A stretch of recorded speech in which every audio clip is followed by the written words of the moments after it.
Check డ్యాంలు అంత ముందు ఒక గుత్త పట్టిరు తెలంగాణ మొత్తం బీఆర్ఎస్ గవర్నమెంట్ లో గుత్త కాంట్రాక్టర్ గా రైతుల కోసం కాదు ప్రజల కోసం కాదు మొత్తము ఏకదా గుత్త పెట్టింది. ఏంటంటే కరీంనగర్ జిల్లాలో ఉమ్మడి జిల్లాలో గిన్ని చెక్ డ్యాంలు కట్టాలి, గిన్ని పైసలు కమిషన్ గింత మీకు గింత బిల్ పేమెంట్స్ ఫుల్ క్లియర్. సర్పంచ్లు ఊళ్ళో రోడ్ వేసిన సర్పంచ్ పైసలు రాలే, కమ్యూనిటీ సర్పంచ్ పైసలు రాలే, ఆత్మహత్య చేసుకుంటున్నారు.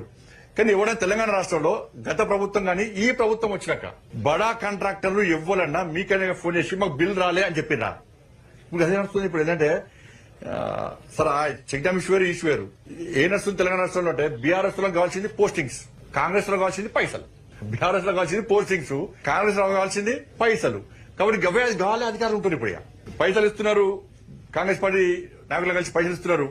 7 అంటాడు పోస్టింగ్స్. వాళ్ళ గతంలో బీఆర్ఎస్ పార్టీ అవినీతి అక్రమాల్లో భాగస్వామ్యమైన వీళ్ళు. ఇప్పుడు చెక్ డ్యాంల పరిస్థితి కదే. ఇప్పుడు క్వాలిటీ లేకుండా పనిచేశారు. క్వాలిటీ లేకుండా పనిచేస్తే ఎక్కడ అసలు ప్రణాళిక లేకుండా ఫస్ట్ కట్టిర్రు. కట్టినవి ఇప్పుడు కూలిపోతున్నాయి.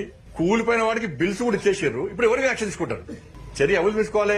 మళ్ళీ ఆ కాంట్రాక్టర్ పోతాడు, మళ్ళా ఆ కాంట్రాక్టర్కి మళ్ళీ పనులు వస్తాయి. ఇప్పుడు గాలే కాంట్రాక్టర్లు, వాళ్ళే అధికారులు, వాళ్ళనే కాంగ్రెస్ పార్టీ ప్రభుత్వం ప్రోత్సహిస్తున్నది, వాళ్ళనే అందలం ఎక్కిస్తున్నది, వాళ్ళు ఇచ్చిన సూచన సలహాల మేరకే పనిచేస్తున్నారు. అందుకే తెలంగాణ రాష్ట్రం అధోగతి పాలైపోయింది.